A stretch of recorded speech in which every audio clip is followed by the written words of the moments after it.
صحابي البايكر، صباح الفل عليكم. ازيكم؟ احنا النهارده في مركز اليكس سكوترز، وحلقتنا النهارده هتكون عن الاسباب الرئيسيه اللي بتخلي السكوتر يدردر.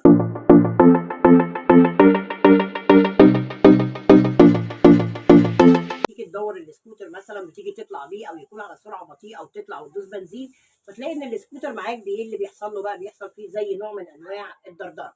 فالنهارده ان شاء الله هنقول لك على الاسباب الرئيسيه اللي بتخلي السكوتر يدردر. طيب احنا عندنا سببين رئيسيين بيخلوا السكوتر يدردر.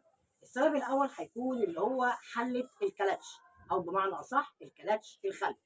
طيب ديت المفروض اللي هي حله الكلاتش. تمام، هقربها لكم كده من الكاميرا عشان تشوفوا.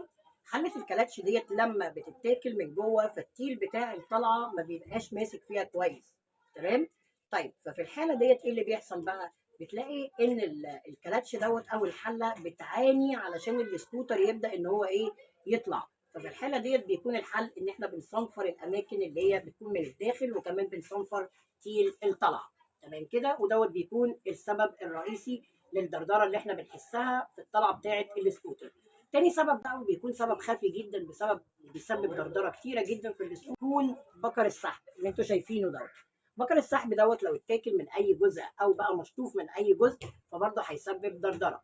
كمان في سبب من الاسباب الرئيسيه اللي بتخلي السكوتر يدردر في الطلعه، وهو ان يكون بكر السحب دوت مش مناسب، او الوزن بتاعه مش مناسب للوزن بتاع السكوتر. يعني مثلا نلاقي سكوتر مثلا وزنه 150 كيلو او فيما فوق، وبيستخدم بكر سحب 11 جرام، فلا دوت مش هينفع مثلا معاه، لان وزن السكوتر هيكون تقيل على بكر السحب. ففي الحاله ديت لازم نستخدم بكر السحب اللي يكون وزنه مناسب لوزن السكوتر، ومناسب طبعا للسي سي بتاع السكوتر.